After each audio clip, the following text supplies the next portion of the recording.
Hi guys, I almost just chickened out.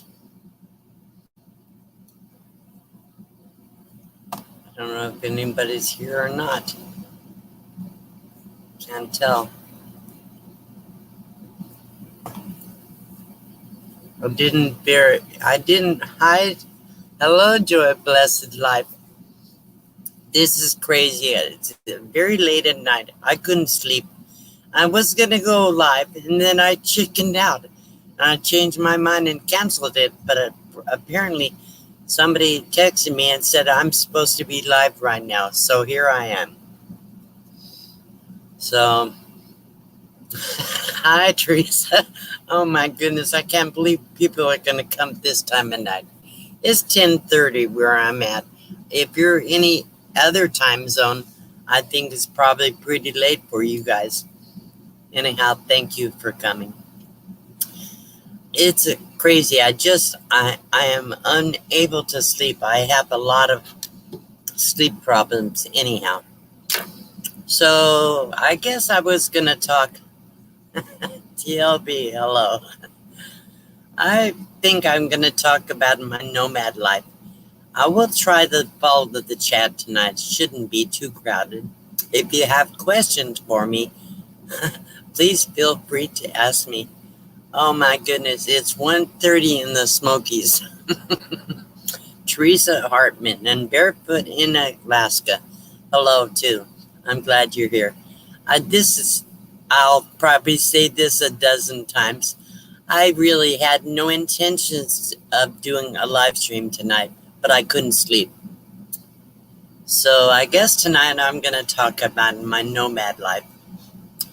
I just put out a video about what is a nomad. And so I thought I would share what I am. How my life is as a nomad. You're in bed, I will hang in as long as I can. It's okay. I'll share a few interesting stories about my nomadic childhood and life, but who knows? It may be interesting and it may not.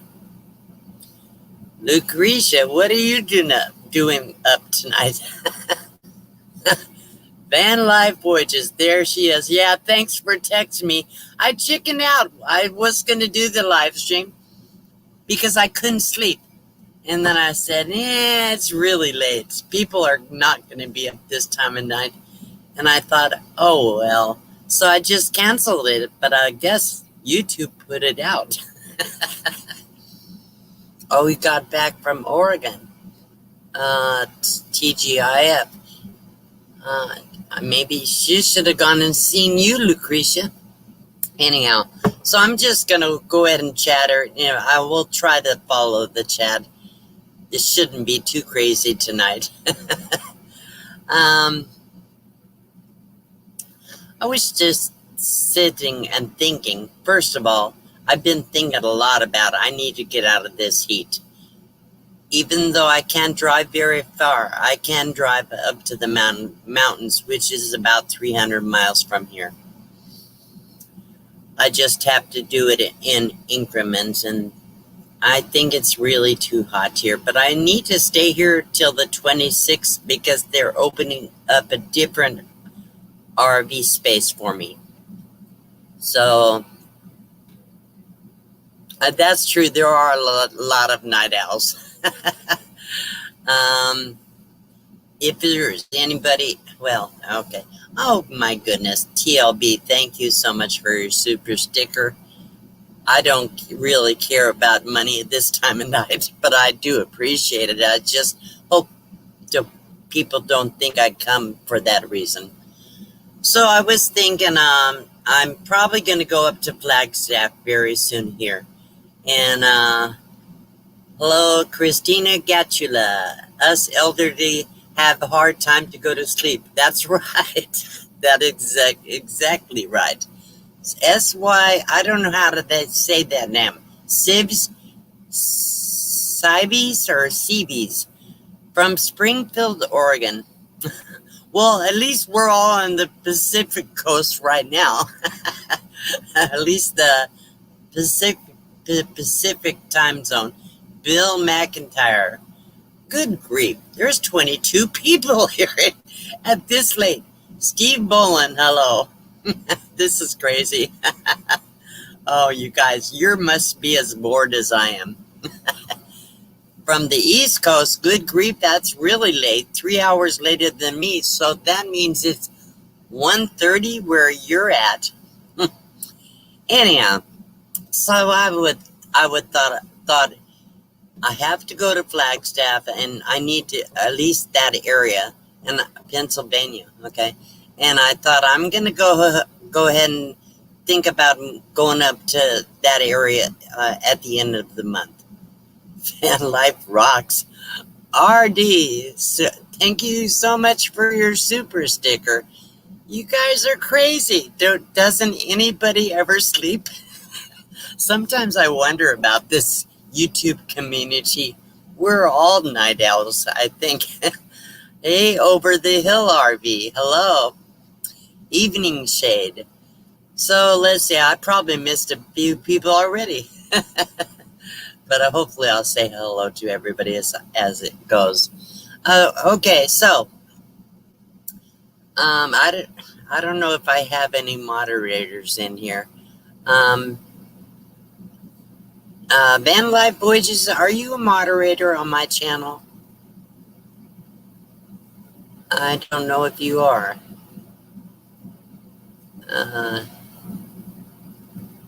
I'm going to look for the comment. Let's see if I can come up with a... Bear with me for a second, people. I need to check something and see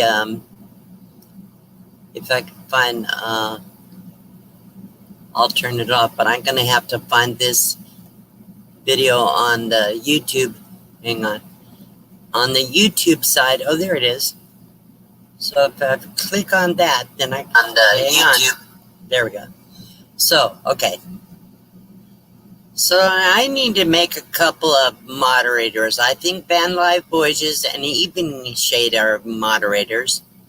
And so that's probably okay unless we get really crowded. If we do, Ray, would you be willing to moderate for me if I need you? So, okay, let's see. So anyhow, so yeah, I'm going to go to Flagstaff towards the end of the month. And, goodness, I'm tired, but I'm not sleepy. So my mind doesn't work too good this time of night.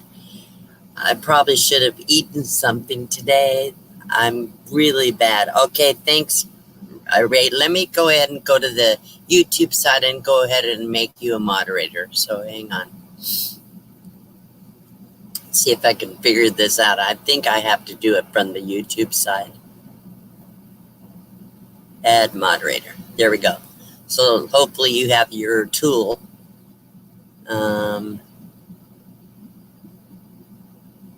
Okay, if I think I need you, Lucretia, I'll bring you as a moderator too. Okay, so I've been thinking I want to share some of the things that are Diane Phoenix, hello. Amy Kephart is here. Wow. 32 in the house. Wow. Did you get the wrench, Ray? I think you did. Anyhow, I'm thinking what I'm going to share is kind of my history of being a nomad. Nate is here too. Ben, let's see. I didn't see him come in. I don't understand StreamYard, people. If you do, tell me what I'm doing wrong. I see a lot of people in here, but I don't see everybody. So I don't know if it just goes so fast that I never catch everybody or what. Teresa Hartman, hello. Oh, there's Land Cloud Adventures. Okay. That's what I should do. I noticed some people, they put everything up. Let me try this. Bear with me, guys. I'm going to learn how to do this right somehow, some way. Of course, I don't think I can, but I can try.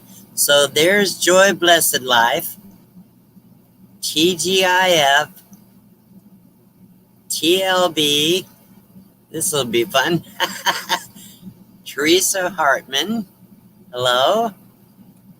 Barefoot in Alaska. Burning of the Rose. I'm just going to try to say hello to everybody for a change. Angela Hoover. Hello. From Oklahoma City. Okay. Let's see. Who else? Okay, we all know Van Life Voyages. And Steve Bolin is here. He does that. We are here to see D. Anyhow, Evening Shade is here. There she is, yeah. Okay, so probably I won't be able to go through all this. It's already getting kind of out of control, crazy. But TLB, send me a super sticker. Thank you so much. Christina Gatula. Okay, and let's see. S. Sibs from Springfield, Oregon. I think that's up by Burning Up the Roads.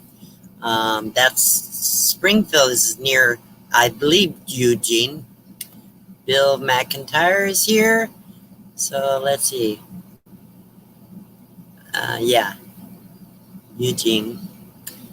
Sue Fields. Greetings from Montana. Wow. And Bill McIntyre's from Pennsylvania. Well, I get people from all over the world. I can't believe it. I have people from Germany, Australia, even Africa, from Canada, the UK. I just can't believe people come to see me from everywhere. And I wanted to show this here. Thank you so much. RD, do you have a channel? If one of my moderators can check and see if they have a channel link, if you could put that in the chat if you are able to do that tonight. I know it's kind of spur of the moment. I didn't prepare anybody for this. So, okay. Anna H. Hi, D. First time seeing you live. I'm from Santa Cruz by the beach. Cool. I was just down there in San Diego, not Santa Cruz, but San Diego, I guess last month. I went to La Jolla Caves, and I visited a friend down in Moreno Valley, and then I visited Van Life Voyages up higher in California, I believe in Bakersfield somewhere. So yeah. So let's see. Over the hill. I did say hello to most. I think I've said hello to everybody. Okay. So okay. I'll be 69 years old next month in June. And I was born in Washington, D.C., the District of Columbia. That is a district, not a state. Although they're trying to do that, turn it into a state. Actually, it's just the capital of the U.S., and it was designated that so that it could not be a state. Anyhow, that's a long story. But when I was born, we lived in a little place in Maryland, right outside of the district. And my mother had to go to D.C. to give birth. She had lockjaw and peritonitis when she was delivering, and I was born with pneumonia. I was premature, and back then, 4 pounds, 2 ounces was a pretty small baby because their survival rate was not that good. They didn't have the same technology they do today. But I was a fighter even back then, and I fought to live. Did I say I was born with pneumonia? Anyhow, so even from infancy, we moved constantly. And let's see if I can. Angels, RV, Nursery, and Sitting. Wow, look at all these people. Sitting Pretty. You're such an may God continue to bless you. Evening Kim Crow Art. If you guys haven't checked out her channel, she does some really cool acrylic pours, like beautiful artwork. Tempo Biggins is here too. Nurse, you're not traveling, but you're not working tonight? Oh my goodness. Yardman Ron. Oops, I missed one. There we go. Okay, so Angels RV Nursery. A week after I was born, my mom had pneumonia. Yeah. So anyhow, I was a fighter even from infancy. I was the third child of 5 children. My oldest sister was born 3.5 years before me. Then my brother came along less than 2 years later. And then I came along about, I think 18 months later. And then my sister under me came 15 months later. And then my mom waited, I think, almost 5 years to have my baby sister. Not that she ever planned one. Anyhow, so I was the middle child. And so we moved every couple months. I know we lived all over the East Coast when I was young. And I believe we lived in almost every state of the United States except maybe 5 or 6. Never for very long. I never went to school for a whole year, for a whole school year. We moved every 2, 3, 4 months. We were buried, they call transient, because we really never had roots. My parents didn't own anything. When we were, I think part of the reason we traveled a lot because they couldn't afford or find a place to have that big of a family. So we moved all the time. Anyhow, we pretty much lived in our car, even from infancy. And by that time, I was wondering what you guys thought about me taking 2 dressers, putting them back to back, and make it a bed on top, and I have a storage underneath, or put them side by side and still have storage.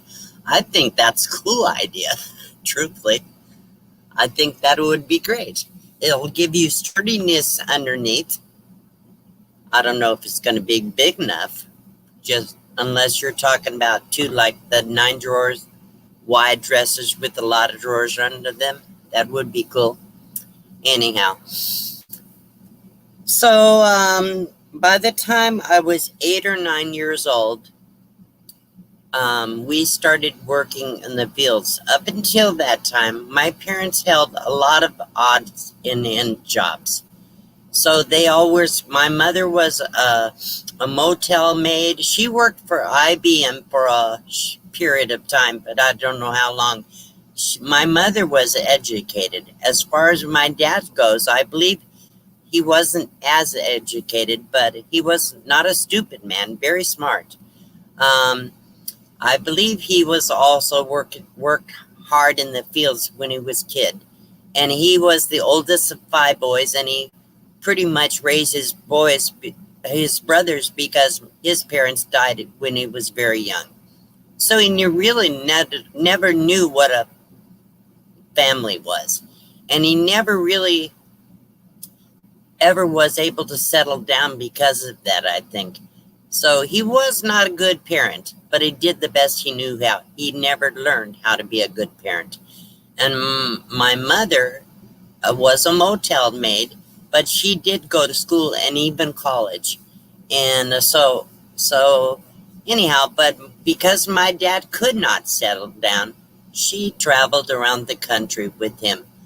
So I can remember living in, not Florida, I don't think so. But we did live in Chicago, Illinois. We lived in Texas. We lived in all kinds of states. Virginia, North and South Carolina, who knows how many states. I think we missed maybe 5 or 6 in my whole life. We lived in every state. We never went to Alaska or Hawaii for sure, or Rhode Island. So So at about the age of 8 or 9 years old, and if you guys have questions in the chat, put a question mark. Hopefully I'll see it. So the first crops we worked in, for the most part, it was ground crops like tomatoes and berries on bushes. We picked strawberries on the ground, green beans. We hoed potatoes. We picked onions. We dug up potatoes. We shucked corn and cut corn. My mom, she worked very, very hard, and all of us kids work alongside of her. And my dad was rarely in the fields. He went and found something else to do somewhere else, left us all out there to work in the fields. And it's funny because I don't remember my dad working in the fields very much. I wish I had somebody up on the panel to kind of coax me and get me going. I wonder if somebody wants to come up with the panel. Do I hear a volunteer? I'll probably talk so much you wouldn't get a word in edgewise. How about van life voyages? What do you think? I'm going to put a link in case. As long as I know you, I'll bring somebody up. Let's see. Copy. Or even Ray, I don't know. Control V. Let's try this. I'll put this in the chat and see who might want to come up. Anyhow, because I get sidetracked so easily, and if I had a co-host, then they could help me watch the chat and that kind of thing. So if I see somebody come in, that'll be good. So where was I at?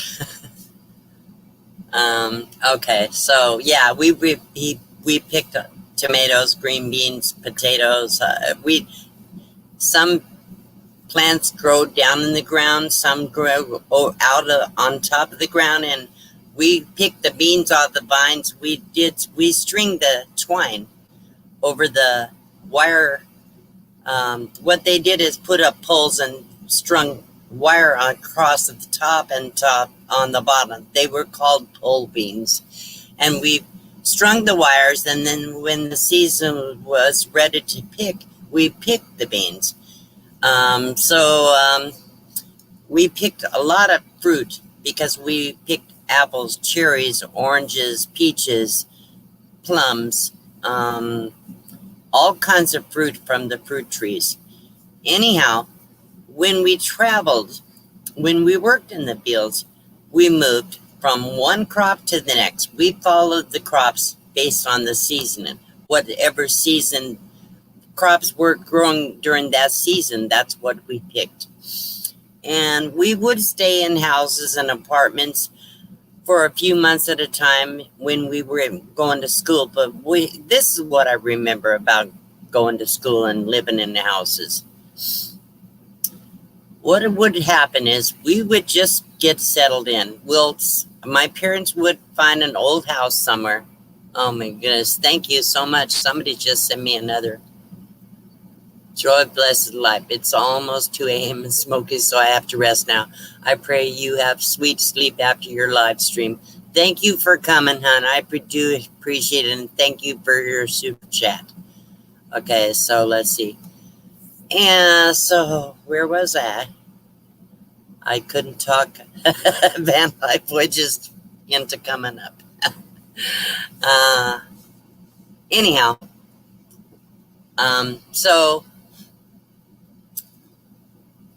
So they would find, when we were driving, we always drove down out the country on the back roads and stuff. They would see an old house that was falling apart. Most of them didn't even have windows. They didn't have running bathroom facilities, or a lot of them didn't even have electricity. But my parents would found out who the owner was, and they would talk them into letting us stay in that place while we cleaned it up and get the yards and stuff looking good. And you know, we put very little money into it, but we did fix it up. My mother always was a very clean person, and she taught us that we would leave better than we moved in. When we moved in, they were mess. They were bad. We spent days sometimes just cleaning the insides of these places that we lived. So anyhow, so when we weren't staying in a house, and of course they had to stay in houses at times because of the school.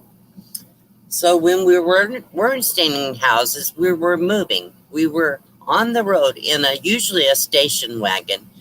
Each of us kids was given a cardboard box to put everything we own inside, including our toys. So if our clothes and toys didn't fit in the box, we would have to leave it behind. So we would be staying in a house one time, you know, wherever we were. And my dad would come home, and he said, my mother's name was Mary. He said, Mary, get packed. Get the kids packed their stuff. We're leaving tonight. And sure enough, okay, hang on. I do have somebody down here to help me out. Oh, Nate, you're a sweetheart. Thank you. Thanks. So you know I'm rambling. You're doing great. I was going to say, I probably just got to jump up, and I'm still probably just going to listen, but... Well, if I even let you get a word in edgewise, but do me one thing. You'll have to do this. Say, D, stop me. D, somebody just said something in the chat. Tell me what, you know, I don't want to miss the important things that people are saying to me. So if I'm going to do a late night live stream, I should at least pay attention to who's here. So watch the chat for me, please, and stop me. And if somebody sends a super chat, please tell me also. And if the moderators that are in the chat, please put a link if the person that sent me a super chat has a channel. And so while you're here, Nate, do you have anybody in particular that you would like to shout out? He says, she's going to put me on the spot. Well, tell you what, I had my good friend Danny from Griswold Family Vacay co-host with me tonight. Yes. And so we do a little bit different channels. He does family friendly content, and I don't claim to. So, but we still get along, and he's still a great friend, and he's coming to Omaha soon. So I really appreciated him coming and co-hosting with me, and I'm gonna get to meet him at the Omaha Henry Dorley Zoo in not this Saturday, but next Saturday. So if you don't know Danny with Griswold Family Vacay, please go check him out. Dan is a sweetheart. I've known him for a long time, and he's always supported this community. And I believe Nomadic Adventures just got his 1,000 subscribers. I think he needs some watch hours, people. So if you don't know these guys, go and check them out. And if somebody isn't in my live stream, it's pretty good chances that there is somebody here that you don't know. Make sure you go over and check out their channel. Write their channel name down, and go check out their channel. Give them a shout out and tell them Box of Andy sent you. So let's see. So where was I at? Oh, about the house. Yeah, how we traveled. So, okay, so we each got a box for our clothing. Here we go. This said, I have trouble finding stuff here in Oklahoma when we don't have free dump site where you can get free stuff. I have checked Habitat for Humanity. She must be talking about the build. See that I already clicked on. Yeah.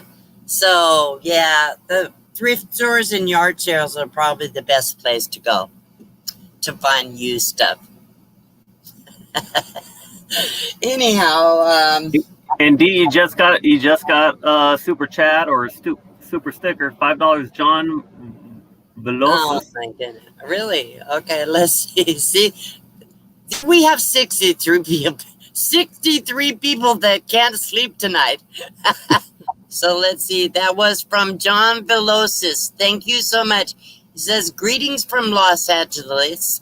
Thank you for sharing your stories with us. Have a great evening. Thank you so much for coming here, John. And thank you for your super chat. Okay. So, yeah. So we had a box each, and my mother would pack all the dishes and pots and pans and her broom. She'd always have to take her broom and odds and end things, that cleaning supplies and food and everything went in the trunk and underneath us. So she would stack up the boxes in the back of the station wagon and then put all our bedding on top of the boxes to make us a bed in the back of the station wagon. So until my baby sister came along, there were 3 of us stretched out across the back. One in the front seat, one to my mom and dad, usually my oldest sister, because she had long legs. So anyhow, but the rest of us slept in the back. And then when my baby sister came along, we had 4 of us in the back because the baby had to be on the front. So that's the way we lived. We lived in a car. So we moved. We went to national parks, campgrounds, on the side of the roads, out in the country, and just pulled off in a little spot to camp. That's the way we grew up. So I've been a nomad my entire life, really. And I'm the only one out of 5 kids that likes to travel, that wants to be on the road, that I can settle down. I never could. Even as when I was raising my kids in a house, I moved all the time, every 6 months, every year at least. I raised my kids a lot the way I was raised, not quite the same, but they did have a home, but I did move a lot. And anyhow, so yeah, thank you for saying that, Ray, for people to do a thumbs up. I don't see anything like that because whatever, but anyhow, I guess I can look on the YouTube side. Of course, you have to refresh the YouTube side because it's lagging. Well, it doesn't update anymore. It doesn't. Yeah. I show 49 thumbs up on the YouTube side. Okay, so that's good. That's working. Let's make sure I have the volume turned off. I do. Okay. So anyhow, yeah, that's good. So let's see. So all my brothers and sisters, at a certain point in our lives, we ended up in California. My mother had arthritis very bad.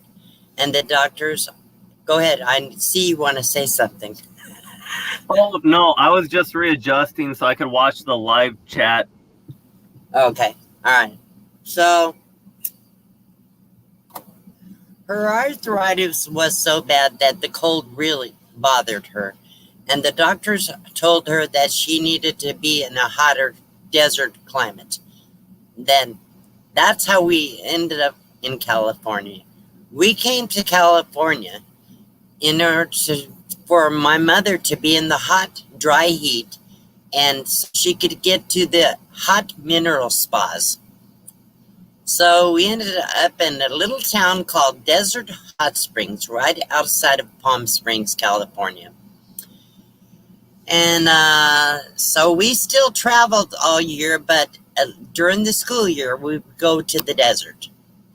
And so by the time I was 16 years old, I ran away from home, of course, because that I think I shared that story on one of my videos. But anyhow, in fact, I'm pretty sure I did. So, but anyhow, so they all got married. I got married too, but I'd never found a good man. Unfortunately, all I knew was really poverty, and abuse. And I somehow in my head, for some reason, I guess subconsciously, that's what I look for.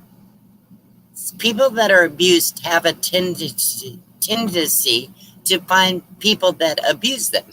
I don't know why. Oh gosh, thank you again for from Gonna Cry 96 Tears. Thank you. Recent subscriber, loved your videos and live chats. You are an inspiration. Thank you so much. Thank you. Melody Marlendorf is in here tonight. Hello, how are you doing, hon? So Debbie said I did 2 at 16. I can't remember, not sure which comment she was referring to, but she did. I think she was talking about you running away at 16. Oh, okay, yeah. Yeah, I Gonna Cry 96 Tears. D, I know I've said this before, but inspiration. Everybody just looks at you as an inspiration. So thank you. Angela Hoover, I don't know. I mean, people in here can hear you. They can see what you say. You're needing free stuff. But I think you need to go to the, personally, what I always recommend to people, if they need help, unless you're out here in the community all the time, then people will get to know you and want to help you. But I also recommend you go to your local charities or local social services and tell them your situation, what you need. I don't promote people giving stuff on my channel. That's not the way we do it here.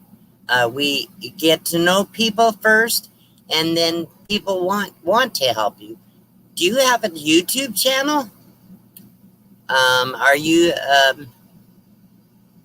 hi, David Gentile is here too. So where I lost her anyhow. But, if somebody reaches out to you, then you can give them your information of how to contact you. I don't have anything personally. I'm still living in a vehicle, and I have bare essentials, and I live on Social Security. I make a little bit on YouTube, but not a whole lot, and it does supplement my income. I usually spend most of that, I shouldn't say most of that, a lot of that, to give out prizes on my channel and things like that. And also to buy the equipment I need to run my channel. Anyhow, that's enough about that, I think. Anyhow, if you need help, I would recommend you go to the local charities or talk to people that you meet on the road. If you're out on the road, people will always help you if they have something, especially in the nomad life. If you're living on the road and you need help, and if somebody is able to help you, they may have an extra blanket. They may have an extra piece of furniture. They may have an extra one-burner stove or jugs to put water and things like that. But it's a struggle out here. But people are so generous, and they do help. So let people around you know what your needs are, but also they'll expect you to do your part. So this is not a channel that I don't ask people to do things for me like that. So I just no offense. Okay, so where are we at? Yeah, I think that's a great answer, D, is look at your local charities. And but Kim Crow also says she's saying she wants to hear the story. She wants to hear your story. Okay, I'm working on it. Yeah. But I got sidetracked. Okay. I know. So where was I at? You were talking. Oh gosh, I was watching the chat. I don't even know now.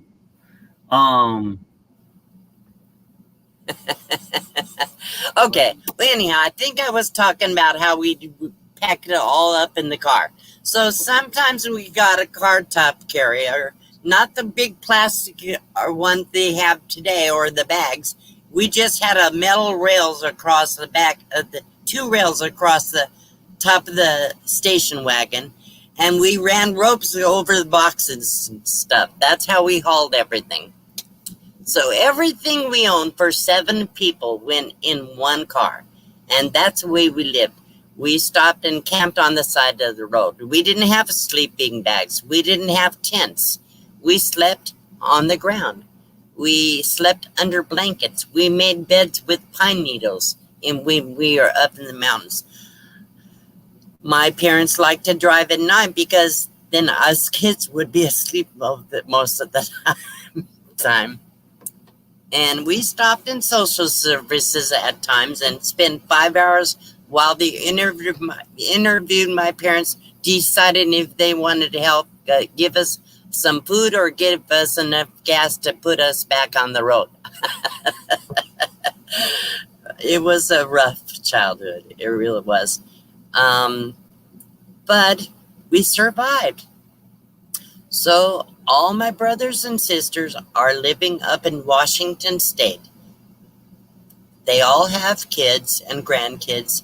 They are all close around each other except one, which is in Texas, and nobody's seen her for a while. I raised 2 boys, and I raised them pretty much moving all the time. I'm not proud of that because I didn't get them very much stability. It's not because I was a nomad, because I wasn't during that time. I worked 2 and 3 jobs to support my kids. Okay, let's see. What is my most memorable? Let's see what to say. Most memorable road trip, I think is what he's asking. No.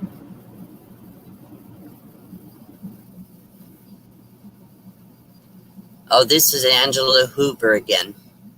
So what can I do to get to the places I need to get to if you don't have a vehicle and you just have to walk or ride or a bus, and they won't let you take any heavy stuff on the bus? What can I do, people?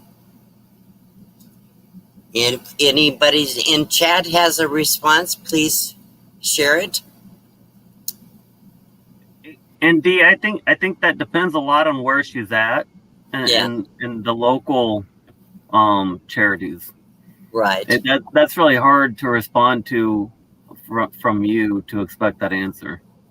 Well, here's the thing. Let me try to clean this up a little bit. Angela, I see that you come to here to hopefully get some answers. Okay, I do know that. I believe you're having a rough time. I don't know if you're a mother, if you have children, if you have a husband, you have family somewhere. So the first places you need to reach out is to your family. Okay, that's the first place you need to reach out. Are you homeless? I mean, we don't know anything about you, and I'm not sure this is the correct platform to get help for what you're needing. You don't have a vehicle. You apparently don't have a way to carry big stuff. You would have to ride a bus. But where do you live? Do you live in a house? Are you able to work? So there's a lot of questions. Angela, forgive me. I don't have your answers. I just don't have the answer for you. This is not the place to come and ask for help without people knowing you. The best place, if nobody knows you, if you don't have anybody else to turn to, is go to your local social services office. In every city and almost every state, there's a local social services office. Tell them your story. Tell them you need help. And you can walk there. You can take a bus there. And it's in the phone book anywhere. Call, give information to get those answers. You have a phone apparently because you're on YouTube. So that's the best I can tell you. Yeah, and I think that's great, Dee. I mean, you're not dismissing her, but it's really hard for you to, solve Yeah. that problem for somebody. So Yeah, I just can't solve problems just on this platform that way. And I don't know how else to be answering that. That's the best I can do. So So I don't know if that answers your question, Angela, but that's all I can tell you is to go to your local social services and tell them your situation, and they will at least direct you to where you can go. I know there are food banks in almost every city, food banks for food. If you're needing somebody to take care of you or support you, you're not gonna find that here. But if you need help to find ways to get help, that's the best suggestion I can give you is to go to your local social services office or call. You have a phone. Apparently, you're here. Go Google charity services in whatever town you're in, and you may be able to find places that will help people that don't have a place or don't have a vehicle or things like that. Go to your local food bank. Okay, let's move on. I'm not going to respond to that again. So I really have said everything I can, and I'm sure there's a lot of comments in the chat since then. I don't know. Howa, that's true. But she would need to get a hold of Homes on Wheels Alliances. You can look that up on Google also. So Bob Wells from Cheap RV Living has I'm trying to think of what. But even then, Dee, you're trying to answer her question and you don't know the details. So Right. I mean, it's an option, but reach out to your local community, and the chat is saying they want to hear your story. Not to disregard her, but I think people want to hear your story. Yeah, I'll move on. I think I did the best I could to answer that, and that's all I can say. Okay, let's see where we're at. Okay, so you were on the road. You were on the road, and you were raising your two boys. Yeah, we're living in the car.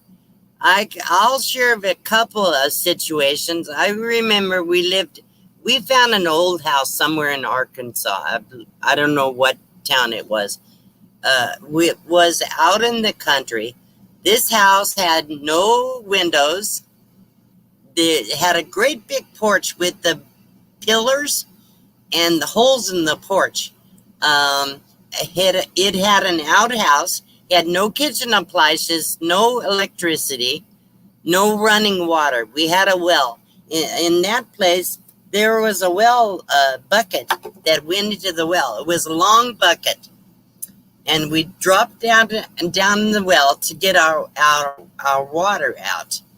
So we lived in this house. My dad was working somewhere like in Astoria or something. I can't remember. No, not Astoria. That was when we were in somewhere else. Anyhow, so my dad was off somewhere working. And so my mother and my brother, oldest brother, and my sister, they were working in the peaches, and they would leave and come home in the evening.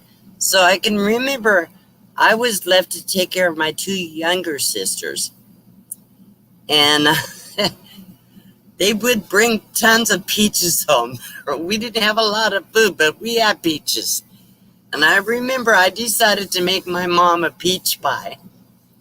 And we didn't even have a stove. Look, my sister's here. I saw that. Let's see. I got internet again. Yay. Outside of Little Rock was where that house was. We took showers when it rained under the rain gutters. We did. I would love to have my sister come up and share a story. Andy, you think you could come up with me and Nate and share some of this stuff? She was very young. She probably doesn't remember as much as I did, but wow, I can't believe she's here. Who woke you up? Who nudged you? She must have been hearing me talk. Anyhow, yeah, so that was the house. let me get that out there. Do you want her to if you want her to come up, you got to drop the StreamYard again for her, though. Yeah, I will. Okay, this is for Annie only if she wants to come up. Hang on. Let's see if I can do that. There we go. I think she comes up every once in a while, right? Yeah, every now and then. I've really only had her on my panel once or twice. Oh, her internet keeps going in and out, so maybe next time. Okay, Ann, that's all right. So go ahead and share things in the chat. Hopefully I'll stop and see it and share with everybody. So we lived in this great big house, and we had an outhouse, but I can remember in the middle of the night, we didn't want to walk out to the outhouse. It was quite a ways. So there were the big holes in the porch. I remember squatting over the holes in the porch to pee at night. That was bad, but we did. And there was a neighbor that had a horse in the fence, beyond the fence of where we were. And I remember going bareback riding on that horse. It was so much fun. Hey, if you guys are enjoying this, go ahead and share it out on your Facebook or on your community tab. Get some people, be welcome to come in and say hello. Anyhow. So that was interesting. Another story from the house that we lived in Arkansas is they had tarantulas, big tarantulas. And I remember one night a tarantula got inside. We didn't have beds. We slept on blankets, made pallets on the floor. So we had the windows and door boarded up. Okay, anyhow, tarantula got in the house. Oh, I forgot to just finish that story. I made a homemade peach pie on a one burner stove. I think it was a Coleman stove or something with a liquid gas or white gas. Yeah. Anyhow, but it didn't turn out very good and nobody enjoyed it. The outhouse door didn't close, she said. I was about to say that. Ann is saying, yeah, you couldn't get privacy. It doesn't close. No, and they always had the two-seaters. I never could figure out why they had a two-seater outhouse. I had a cousin explain that to me once. What was the answer? Well, no, they were telling me a story about their property, and they explained they had dual outhouses. Right. And I looked at this is like at Christmas or Thanksgiving. I looked at them like, you guys are crazy. Why would you want to? And they've been married for 40, 30 years, whatever. And they're like, well, you'll never be as close to somebody if you poop next to them. Well, I'll tell you what. I should have said Amy earmuffs.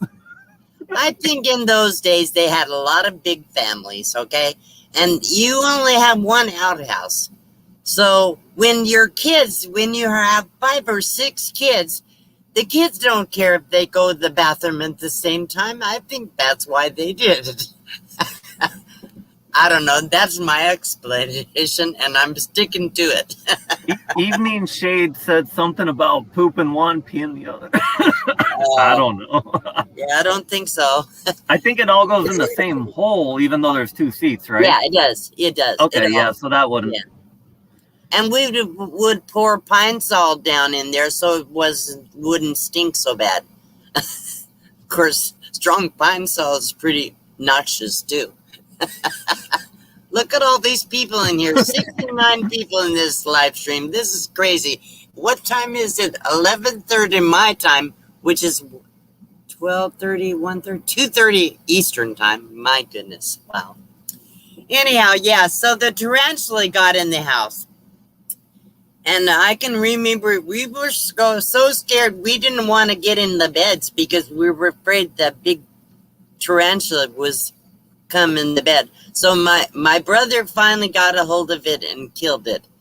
And then one night we were sleeping. All of us girls slept on one pallet together. My brother had his own pallet. So one night we hear tapping on that door, and the door was boarded up, so we couldn't, open the door or find out what it was. But it was like all night long. All night. Like, can you hear that? That's what it was like all night long, tapping. So we were scared to death. Literally, we were scared to death. And so the next morning, finally in daylight, we were able to go out and find out what's going on out there. Nobody was out there. Then we found this little dog. A cute little stray dog came up to that porch and wanted to be brought in. So we named him Tippy, and we were able to keep him till we moved again a few months later. And we would swim in the old ponds. They had a lot of them moss and stuff, green moss and whatever crap on the top of the water, but we still swam in it. We didn't worry about germs or bacteria or any of that crap back then. We didn't care. So, you know, we had a rough life, but look at the life we lived. Look at the things we did that I actually have pleasant memories about those things. Those are good memories. You know, it's crazy. I was trying to think another time we lived in Detroit, Michigan. And I can't remember what my brother did. He scared the crap out of us. I remember that. He was going around and making noise like outside on the windows and the doors and stuff. He had all of us scared to death. Yeah, everybody's just loving your stories, D. I don't know. Sometimes I'm afraid to share some of this stuff these days. That was crazy. Yeah, they had the leeches, bloodsuckers.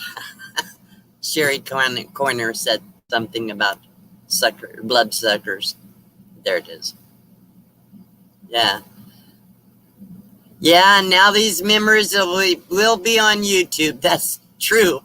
Because I share everything on my YouTube channel, on my videos and live streams. And I don't do this for attention.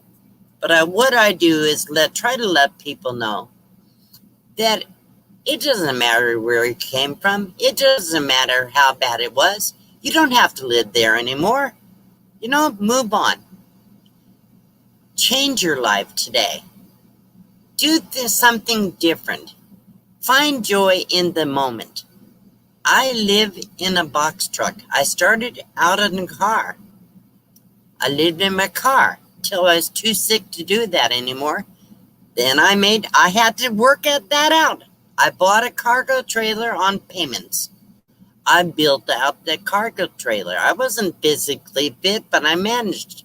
I did what I had to do. And anybody can do what they have to do. Even this little girl that was in here.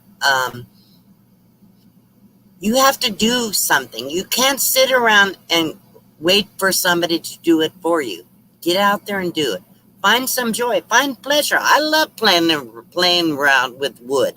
I love making things and figuring out a way to make things work. You know, it's fun actually, and you can find joy in it, even the struggles. I don't love emptying my pee jug every day. Hello, but it's a fact of life. It's what I have to do. I don't love pooping in a bucket, but it's a fact of life. Okay, so but you can smile about it. I can laugh about it and talk about it on a YouTube channel with who knows how many people. 69 right now. So 70 people. How many? 70. Wow. Oh, yeah. Sorry, I'm still adjusting my setup in the new trailer. Oh, okay. Perfect yet. All right. So let's see if I missed anything. I'm going to go back a little bit and just kind of look at the chat and see what people are saying. A lot of people were saying they loved your stories. But your sister has a question here. that crazy guy that was hunting rabbits shot and hit the outhouse just as mom came out of it. Missed her, thank God. Yeah. Well, I could tell a story about my sister, Annie. She's my baby sister. And we lived in a place in La Puente, California. We actually lived in a house during this time. It was during the school year. My mother slept in the daytime because she worked a graveyard. And my dad worked in the daytime, so nobody was taking care of my baby sister. But we had a dog during this time. The dog's name was Bootsy. He was an Alaskan Husky. Beautiful black and white, beautiful dog. Wonderful dog. And we had a garage. And somehow my baby sister Annie got out into the garage. And the garage door had been left open when the rest of us kids had gone to school. And she got out in the street through the garage while my mother slept. And that dog, Bootsy, dragged my baby sister by the seat of her pants back into the garage and woke my mother up with her. So that dog saved her life. And another time in that same house, that dog was an amazing dog. We got up one morning. We heard a lot of ruckus in the backyard that night. And we got out in the yard that next day, and there was a man's parrot's pants all chewed up in the backyard. And Bootsy apparently had chased him off and took his pants. So that was a really smart dog. He's wonderful. If you love dogs, I tell you what, we couldn't have animals very often, but we did have a few. And when we have an animal, man, it was like a member of our family. We couldn't even afford dog food, but we did have leftovers. So whatever scraps we had, that's what our dogs ate. In those days, you didn't buy dog food. You gave the dog scraps. Anyhow. But could you imagine that today? That video of a camera catching that would be a great short for YouTube. I know. A dog taking the pants off. Would be a very great one. I have not been able to capture Maxie. What has happened here since I've been in this RV park this month? There's a lot of jackrabbits, wild jackrabbits right here, right across the fence, on the other property next to where the park is that I'm at. And there's a lot of birds. And Maxie has like a 20-foot lead on his leash, okay? And he'll get all antsy like he has to go to the bathroom and does a little circle dance, right? To tell me he wants to go out. And I have to literally hang on to that leash so hard because he dashes out the door, goes after the jackrabbits. He pulls me so hard, I think I'm going to fall out of the trailer. I'm just waiting for that leash to break. He wants to go play with those jackrabbits or the birds. Nope. I'm probably yelling. I don't mean to be loud. Sorry, guys. When I get excited or whatever, anxious, I talk too loud. I'm sure I do. You just have everybody still saying that. I mean, like Lisa, love hearing your stories. Dee, and up above, Angie was saying that she could do this every night, nighttime stories with Dee. So. I couldn't do it every night, but everybody just loves your stories. Kim did want to, or I lost the comment now, but I think it was Kim Crow asking about when you ran away at 16. She wanted to know more about that. Okay, I did share that in a video. Okay, we were working in the fields and somewhere near Portland, Oregon. We working in picking the pole beans, the string green beans. And my brother had already left home. He was in the military by then, I think. And my oldest sister was already married. She got married at age 15. to get away from home. My brother went to the military to not only get away from home, stay out of jail, basically. So that left the three of us younger sisters. And so my baby sister, my mother and my baby sister had to go to Portland to pick up surplus commodities. In those days, they didn't have food banks like they have today. They had government surplus foods. So it was military food. Whatever they had left over from the military food, they put into these places, and you could go pick up surplus commodities. We would get things like canned peanut butter, canned jelly. We would get stuff like bulgur. Bulgur is like a grain. And we would get oatmeal and real butter and cheese, real cheese, not that processed crap they have these days. And beans and rice and canned meat, which was pretty crappy, but sometimes it was okay. We learned how to cook amazing meals out of that crappy food. Anyhow, so my mother had to go to Portland to get surplus commodities. We were living in one of the cabins that was owned by the farm owner, the one that owned the beans that we were picking. And we stayed in a little one-room cabin. And so they didn't have bathrooms in those cabins, just bunk beds in it, usually an old wood stove. And so we were picking the beans, and my mom had to go to town, and she left me and my sister that's just younger than me to work in the fields while she was gone. And she told us to make sure we do a good job and clean up our rows. Make sure we didn't leave a lot of green beans on the vines, And so Annie remembers bulgur, which I now know why I would get sick from bulgur. I am allergic to it. Oh no, I didn't know that. Wow. Yeah, the gluten, I guess. I don't know. She's gluten intolerant. So anyhow, so Pam, my sister, don't think I said her name before, but anyhow, my sister that's just under me, his name is Pam. And so we were working in the fields, and this might have been in Gales Creek, Oregon. In fact, Eleanor says Oregon. Yeah. So I believe it was somewhere, I don't know. Anyhow, incidentally, my maiden name was Brooks, and we knew a great big family of 13 kids that had the same last name. The Brooks families were all the white, quote unquote, white trash in that area. Anyhow, so we picking the green beans, and my sister and I finished the rows we were on. So it's set up in rows, and when you fill up your 50-pound bag of green beans, you take it to the end of the row.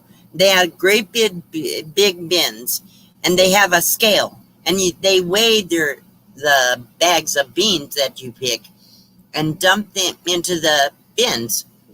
So before you was supposed to be allowed to go to the next row, they would check your rows and make sure if you didn't clean the rows, they called it clean the row. If you didn't get all the beans off the vines, then you would have to go back and finish it. So my sister and I finished picking the beans on the rows we were on, and we had been picking next to a couple guys. There was a couple of guys that were picking near us, and so we moved to new rows, and the guys moved at the same time. So when my mother got back, the row boss told her that we didn't clean our rows. We were too busy making Google eyes at the boys. Well, Mom said, let's go home. So she took us back to the cabin. She got out my dad's razor strap, and she beat the crap out of us. And She left the cabin for some reason. And while she was gone, I said, Pam, I'm leaving. I'm never taking that again. And she was going to go with me, and she chickened out. Anyhow, I ran away from home.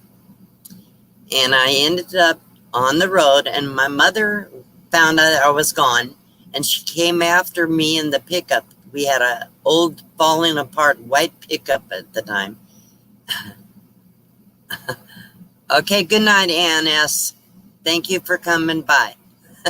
You can always watch the replay if people need to go home, go to bed. I understand. It's kind of late for most people. I'm sorry I'm keeping everybody awake. I can close this stream down unless a lot of people want me to continue.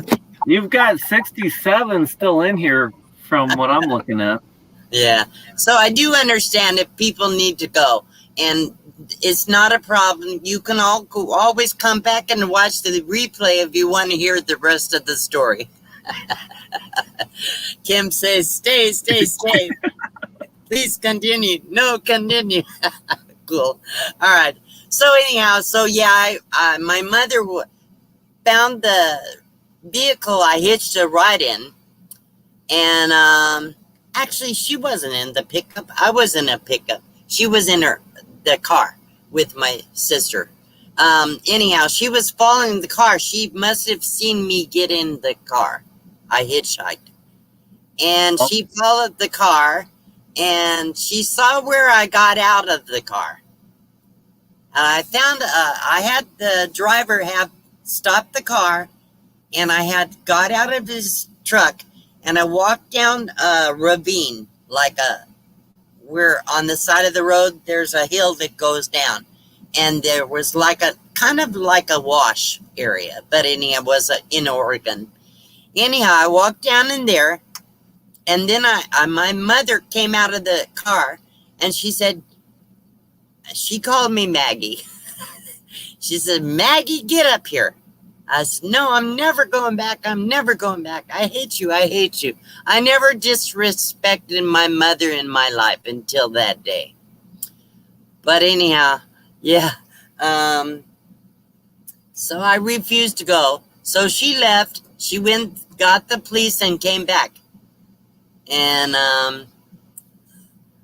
anyhow, the police came down in the ditch and dragged me up the hill, loaded me in their police car, and took me to the police station. They tried to convince me to go with my mother, and I wouldn't. So anyhow, I stayed overnight in the 2 or 3 days, I think, in the jail till they made room for me in the juvenile hall in Portland. And then they took me to the juvenile hall for a few days, and then I went into a foster home. So anyhow, but when I got to the foster home, even before that, they couldn't believe it. I was in a old, not really a sweatshirt, but a 3/4 length shirt with shorts with holes and it was ragged. Of course, I'd been working. I was dirty. My hands were filthy black. I had bruises all over my body. And when I got to that foster home, it's kind of neat because my foster parents, that very same day that I got there, they took me out for the first time in my life. I got all brand new clothes, new underwear, new socks, new shoes, new clothing. I mean, I never in my life had a lot of everything new. I had some new things in my life. Don't misunderstand it. We weren't totally ever. I mean, we had things, but that was the first time I ever went on a shopping spree and got all new stuff. We always bought our clothes at the thrift stores, almost always. D spend time in the who's how? Yes, ma'am. I did. Nothing like new underwear and new shoes. Well, the one thing my mother did, I already said my mother was very clean. We got all our clothes at the thrift stores, but the panties we never got at the thrift store. We always had brand new panties. She made sure we had new underwears. Not socks, but underwears. Anyhow, it was cool. I can remember, we were never allowed to get into the fridge and have anything we wanted like most people do today, or, we couldn't go in the fridge and get a glass of milk without asking permission. We couldn't get a sandwich without asking permission. We just weren't allowed to do that. The food was rationed. It has to go so far for 7 people. So we couldn't just get into the food. But when I got to the foster home, that was the first time I ever remember I was told, you can have anything you want that's in that fridge. I would get a glass of milk, a glass of orange juice. We would have ice cream every night if we wanted to. They always had vanilla ice cream and orange juice, and we make orange slushes, orange Julius, like it was. I never ever. When we were growing up, we did get ice cream. We usually got what they call imitation ice cream, and almost always Neapolitan. But a half a gallon, whatever they were, half-gallon ice cream, square thing, cut in 7 pieces. You never got enough, ever got enough. When we were growing up, although, like I say, we didn't always have to do without it. Yeah, powdered milk. We had a powdered milk. My mother sometimes, when she could afford it, bought real milk and mixed it with the powdered milk. Hang on. Lots of hand-me-down clothes. Unfortunately, I didn't have a bust. And the shirts back then had darts, and I did get hand-me-down underwear. Oh, you did maybe, but us older kids, I don't remember ever getting secondhand underwear. Anyhow, well, let's see, where was that? Oh, so we'll be traveling on the road, and, we didn't have camp gear like cooking supplies, very rare. If we were camping in a national park, my mom would cook on her regular pots and pans in the national park or campground. But when you have to stop on the side of the road, we couldn't cook. So we would stop and get a watermelon and cut it up in 7 pieces. That was a dinner. On the road, we ate peanut butter crackers and jelly. I'll tell you what, you remember today, the people are actually wearing these things, and I could never bring myself to wear them, but they're the plastic sandals, real thick plastic sandals. I think what he called Zoris, but not the rubber ones. These were heavy plastic. Mom went to a thrift store, and they were brand new in the thrift store. We all got a pair. I got a yellow pair. And my oldest sister got a white pair of these sandals. But the problem was they wouldn't wear out. I had to wear those like 3 or 4 years straight. And finally, one day I got so tired of it, I took a knife and cut mine up. And so it was broke. So they had to give me a new pair of shoes. I did the same thing on my eyeglasses. When I was in the 3rd grade, government cheese and pickles, best meal. Yeah, exactly. Some of the people know, yeah. We did too. We kill our own chicken, pluck the feathers, and then cook it up, boil it up. Yeah. Mayonnaise sandwiches, I remember those, or tomato and mayonnaise sandwich. Kids don't know how good they have it these days. They really have no clue. Let's see what. Gonna Cry says, did they call them the jelly sandals? That's what they were, jellies. Yeah, the jellies. Anyhow, we all had those, and then they lasted forever. They would not wear out. So when I was in the 3rd grade, apparently they decided I guess I did have an astigmatism, and I needed glasses, and my parents couldn't afford the glasses, so they, through the school system, they got a hold of the Lions Club, and that's a fraternity or organization. They're really good about giving glasses to people. Anyhow, I got a brand new pair of glasses through the Lions Club, but they were Mary Had a Little Lamb eyeglasses. I was in the 3rd grade.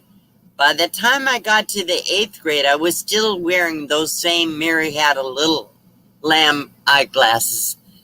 So one day, and I don't think they helped me much anyhow. One day I said I was on my way home from school, and I hated those glasses. I hated them. I got teased so bad with them. And I just took those glasses and I beat him against the sidewalk. And when I got home, I told my mom that I fell and I broke my glass. I did lie. I did. I didn't lie often, but I did lie about that because I couldn't stand it anymore. I was teased so bad. And so I broke my glasses. And then, of course, my parents had to take me to get a new pair of glasses. So Dee, everybody's loving your stories. I just have one random question, being a math logic person. You mentioned cutting things into 7s all the time. And I'm trying to picture cutting things. Right. I picture cutting into 8. Right. Was there a system for cutting something into 7 pieces? Yeah, there was a system. This is my parents' system. One of us had to cut the ice cream, right? Everybody else got to pick the piece they wanted. Okay. And we got stuck with the smallest piece. So we learned real quick how to cut even pieces. So everybody got the same size piece.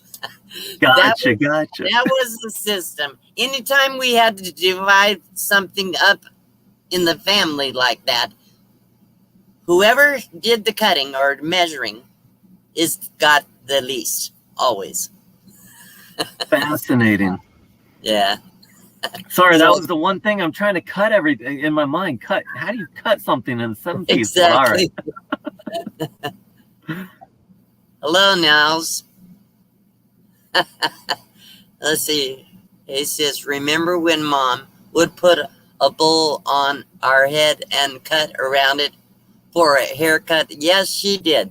She sure did. Every one of us, once a year or twice a year, my mom would get a special bowl out. I can demonstrate it. Hang on, guys. I'll demonstrate what my mother did.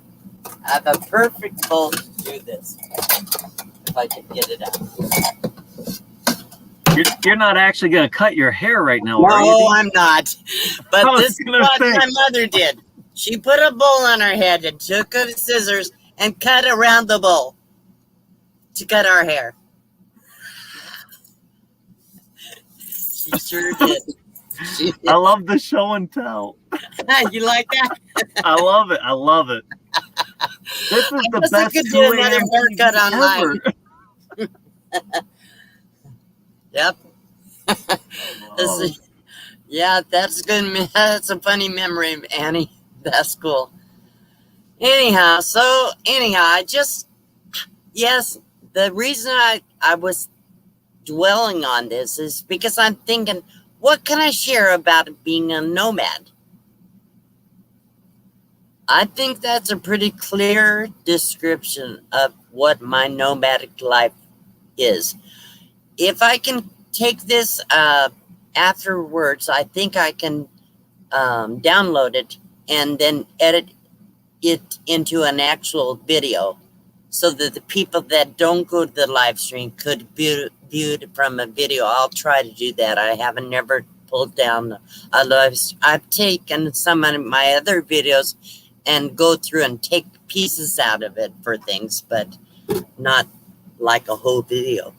But anyhow, so maybe I'll do that because I'm sure it's people would really like to go to bed. I know 65 people, but just... I was going to say, for a second, your numbers were going up. They did start slightly going down, yeah, but I got 65 in here, but they're just staying for me. Everybody loves you, D. And they love your stories. I mean, you're so authentic in your stories.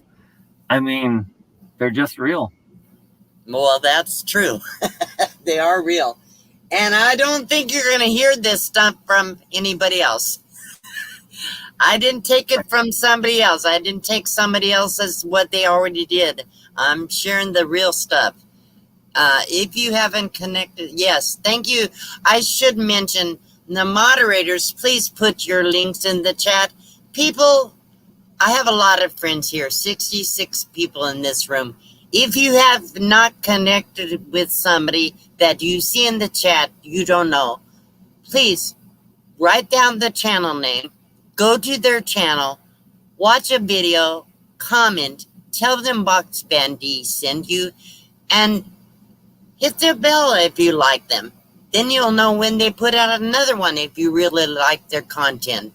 That's how we grow this community. We don't say, oh, just subscribe, just subscribe. That doesn't work. YouTube takes them away pretty fast. So if you don't connect with them the right way, they won't be able to keep you, so you're not going to help them. Go and watch a video. Watch a whole video. Maybe it's a 10 or 15-minute video. Watch it. Watch it for me. You can watch my ads. That's how I make a few dollars from YouTube. If you watch the commercials, I appreciate that. But yeah. So anyhow, I think I've been on here a while. I just want to point out one comment real quick. The Sure. Anna H, and I've not seen that name before. Maybe you have, but she says your story is better than what's on TV. I agree. You get Netflix when you come to these late streams. Normally my daytime streams are not this casual. I usually try to have good content, but it's not usually all that casual because I'm much more relaxed on a live pop-up when I don't think about it. I don't spend a day preparing for it. I just go in there and wing it. I'm not good at it like some other people. But Nate, you can get on your live streams and you flow. Oh. Van Vita, she flows. Gina, she's just getting on there. Van Life Voyages, they're a barrel of laughs all the time. I can't even compete with you guys because you're so, I don't know, there's something. I don't feel that confidence, but I am a lot more relaxed and more confident at night when I don't have to have a real agenda. And D, people, like, when you're telling your stories, I mean, you're just telling your stories. And I think all night, that's all people were saying is, I just want to hear her stories. Get on with the stories. I want to hear this. I want to hear that. And when you're just telling your stories about your life, I mean.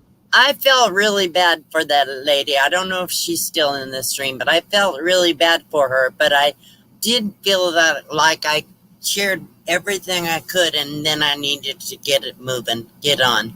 Because, you know, you can beat something down to, you know, too much. Anyhow, like my endings, like my good night endings are always dragged out. I'm sorry. Hey, while everybody's still here, I cannot do the name thing on the wheel of names, but I can have everybody type a number in the chat. So I'm going to have Nate help me find it. Once I put the word start in the chat, anybody that would like to win a prize off of my prize wheel, and if you don't want to win something, just don't type anything. So look, Kim's already got a number in there. You have to wait. You'll have to do it again. Okay, not yet. We have 62 people in the chat. please type a number, and I'm going to put the number I'm going to choose in the private chat. A number between 25 and 50. So I'm going to put this in the private chat.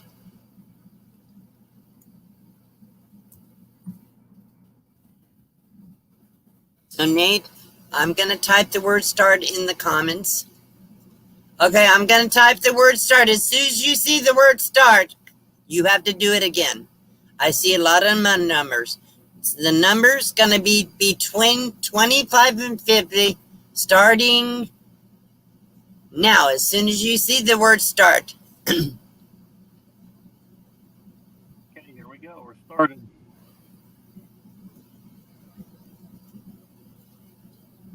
It'll have to be after the word start. Yep. Between 25 and 50. Yep. So with 60 people, should come quick. We're still waiting. Yeah. James Cantonese says 25.2. I sometimes do that too, where you're just joking around, but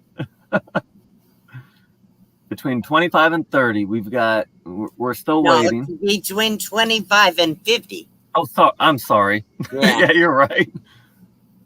Yep. 25 and 50. And if we don't see the answer, then I'll have to type start again, and we'll do it again.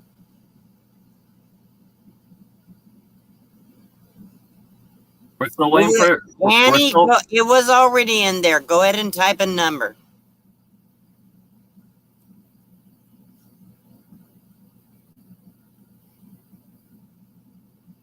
Angie's playing and being nice by guessing outside the zone so that she doesn't win. You haven't seen the number? Okay, let me type start again. Everybody type a different number. Between 25 and 50. I did put it in there, didn't I? Yeah. Yep. Yeah, there were some close ones, but nothing. You got to get it right on. Oh.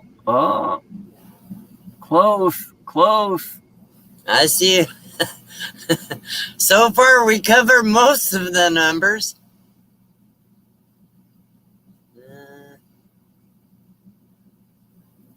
Maybe I made it too hard. I should have gone BT.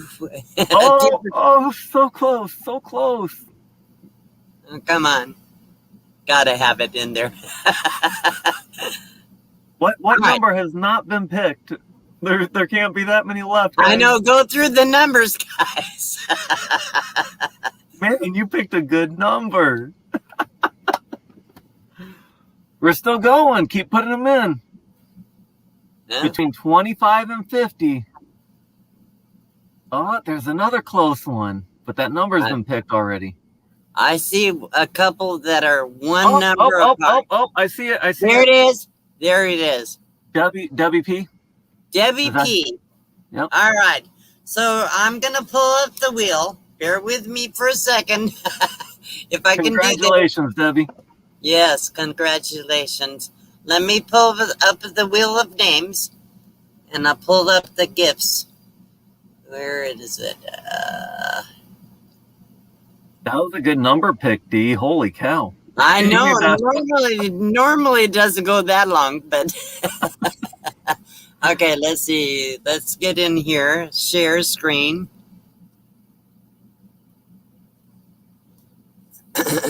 Share some music and a Chrome tab. And here we go. The game. All right. So Debbie P is the winner of this gift. And I'm going to name my sponsors. I have a $10 PayPal by B. Oh, I forgot I had to add one. So hang on. Oh, she changed her channel name. Senior Sister, what is her channel name? Well, ring a bell to me. Okay, hang on. Bear with me. Hold on. You could always just type that in too, and then if it hits it, you know. Yeah, I'll put senior sister. She did change her channel name, but anyhow, okay. So let me add that to save. Let me save that first, and then we'll go from there. Save.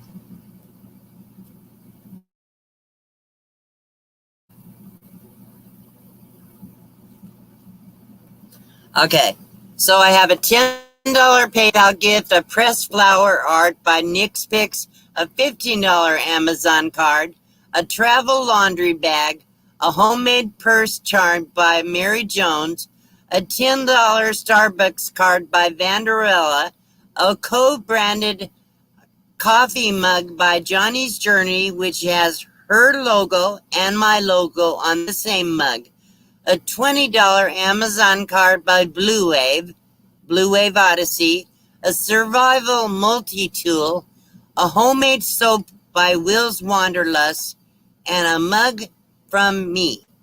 So those are the gifts or prizes. And let's see, not going to shuffle. Here we go. Good luck. Good luck, Debbie. Let it be a good one. Oh, that is a wonderful gift. Mary makes these beautiful charms, and she makes them by hand, and they can be used as a purse charm or hanging on a neck chain to make like a necklace, or can probably use for other things too. Anyhow, congratulations, Debbie. Oops. For a minute. I had to stop sharing it. Oh, it did. It stopped. Okay. I'm back in here. So what you have to do is, what did I do? I changed my screen here. Am I still in there? Yeah, I still see you. Okay. So let me put my email address at the bottom of the screen. So Debbie, you need to email me, and you need to send me your mailing shipping address so that I can forward this to Mary Jones so she can get your prize out to you. So congratulations to you, and I think we should call it a night. I had a good time. I hope you did too, and I hope you'll come again. I'm sorry I did this so late at night, but that seems to be the time when I feel like I just have to do something. I feel compelled sometimes. It's goofy, but I guess some people do 5 and 6 or 8 or 10-hour live streams. So I guess me doing one in the middle of the night for an hour or two is not too bad. You had over 70 people in here, Dee. I think people wanted something to do and they love listening to you. They love your stories. So the next time I do a live stream, just count on the fact I'll probably do it around 9 or 10 o'clock Pacific time. Whatever time is that is your time zone. So if there's anybody in the chat that needs some watch hours to get, if they're getting really close to your monetization, type BB in the chat. If you need, say, 500 or less hours, type BB in the chat. Then people in this chat can go to your channel and watch one of your playlists and help you get some hours. Absolutely. If somebody is in the chat that is getting close to 1,000 subscribers, and you need, say, anything between 500 and 1,000, type CC in the chat and the number of subscribers you have. People watch these people as they type in there so that you can know who to go to and help them out. Yeah, Van Life Voyages are looking for hours. They have made a lot of progress. They still need they still need more, but they've been killing it, man. They've been doing really well. Nate, how many subscribers do you have now? Oh, I'm near 4,000. Okay. How close are you to have your hours? Oh, I'm working on it. I've still got 2,500 or so. I'm still a ways away. So you're doing pretty good. You've only been doing this for a few months. Yeah. So you're doing good. So yeah, give Lance Cloud some watch hours too. Watch one of his playlists if you would. I appreciate that somebody to do that. Incidentally, if you go to watch a playlist, make a comment every now and then on one or two or three of their videos, letting them know you're watching their playlist. Then, if you need watch hours, they will come back and help you out when you need help. So that's how we help each other in this community. So thank you, everybody, for coming. I hope you had a good time, and I will return again another time late in the evening, I'm sure. Don't forget to go to Van Life Voyages on Sunday. They're doing my time slot every other Sunday. Go watch them. They're doing live streams about disabilities. Please make sure you go to them at 5 p.m. Pacific time on Sundays every other week. And they will be on this coming up Sunday. So make sure you check them out. And Nate, when are you on? I go 1 hour before them, so 6 p.m. Central. So I think that's 8 p.m. Pacific. Okay.